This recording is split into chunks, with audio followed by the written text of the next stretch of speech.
The only good thing rock the bottom is it's only up from there. Yeah. You know, we see you guys start the season with an extrally tense moment. I mean, I watched it a few times because I haven't even seen it actually, so okay. Maybe it's good I don't know what you're talking about. It makes you go like, it gets you a little uncomfortable, but it's interesting. You know, I think that it's great that you are putting your relationship out there and being honest with your fans and your viewers.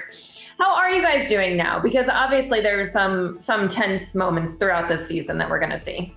Well, yeah, you definitely will see some sides of us. There's a couple more to come. We wish just, weren't there. But I mean, this is a reality TV show, so I like to be as honest as I can. And I frankly have a really hard time being anything different than I am. So what you see is what you get. But I would say we're doing much better than that scene and some other scenes that you'll see coming up in the season for a number of reasons. Definitely couples counseling, but just where we're at in life working through things.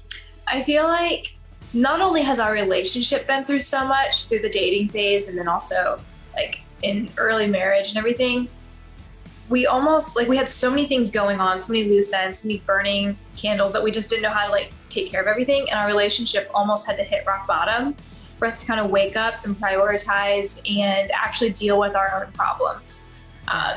And it really sucked hitting rock bottom when we started the season. Pretty much everything was not going well at all and kind of came to a head within the first few weeks. But it also means that as uncomfortable as the first few episodes and scenes are going to be, it gets a lot better. It gets worse before it gets better because you see us both start to deal with things, own up, take accountability, start going to therapy and working on things. So yeah, we're in a much better place now. The only good thing rock the bottom is it's only up from there. Yeah. That's so true. So true. Would you say that your biggest rift with each other is because of the family rift? Do you think it's the move? What do you think is your number one source of tension between the two of you that you've kind of worked through now? Definitely the stuff we had to sort through with my family really put a strain on our marriage.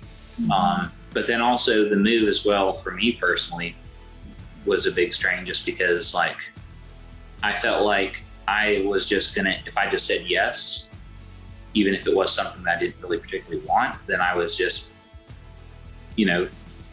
go along to keep you happy, but in the end, I wouldn't really be happy with you. You wouldn't be happy. Yeah, so which I didn't want. It was something that we kind of had to work out, because there has to be some amount of compromise. And I feel like we've kind of come to that place. Yeah.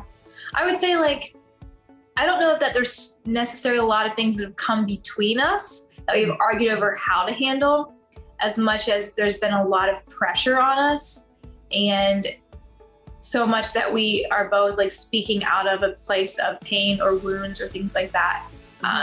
And not communicating well, not loving each other well, because we're not in tune with ourselves.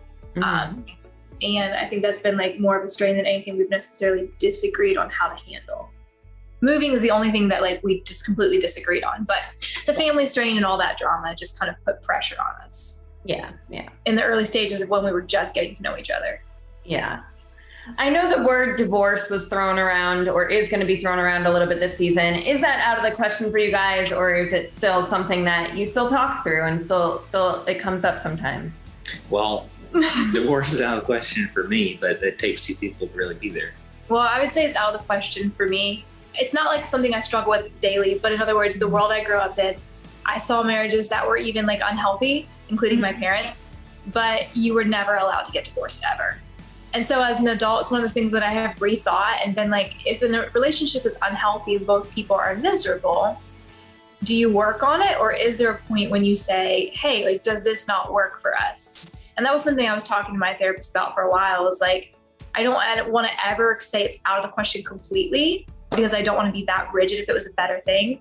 But I can say that I think Ethan's worth it.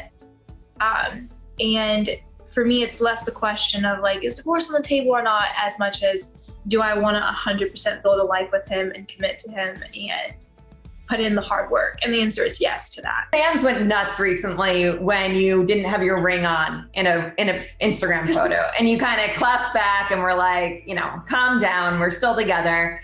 Ethan, do you keep tabs on her rings now? Well, I can't. You gotta pick and choose your battles. I'll let her do whatever she wants. I know the ring that I first got her was like a very, very expensive ring. And she was really nervous about dinging it up or stones falling out of it. And I would say, I could just go buy you a less expensive one that you could wear around all the time, and then you won't have to worry about that. Okay, so I only have earrings. I only have earrings in because I leave them in 24/7. I never take them out when I shower or anything. I don't have any rings on. I don't have a necklace on. Like, I legit forget to put it on. And when I travel, I am scared of like losing it, or because I take it off every night when I sleep. I take it off when I wash my hands or cook or anything.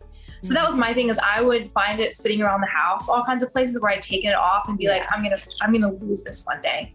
So it's in my jewelry box, and if I'm going and putting on jewelry because I'm going out or I'm dressing up, then I will see it and remember to put it on. But oftentimes I don't put on jewelry during the day, and it just sits in there. And yeah, I'm sorry. I love you. That's fair. My wedding ring is probably going to wear off someday, just because I'm constantly working on cars. It's like half as working on thin things, as it was when I bought it for you. and I think it's just going to wear away. We should just like get tattooed wedding rings. No. Ethan doesn't like tattoos. You lightly touched on the future of your relationship. Do you want to expand your family, and have you talked about babies?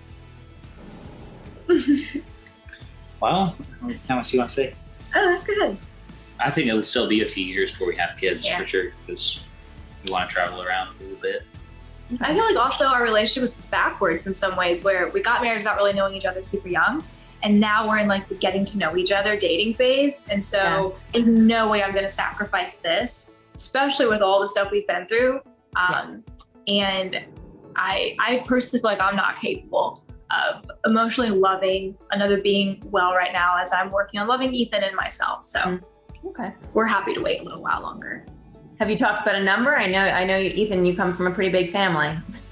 Oh, 3? 3, 4, Somewhere. no more. Definitely no more than 4. No. But like 2, I don't know. Then if one gets bored with the other, there's not another third option. Definitely not one, because I feel so sorry for the little kid. Never have anyone else to go play with. So 3 to 4 probably is my number. Yeah, and we're open to like whether it's biological or by adoption or whatever that process works out.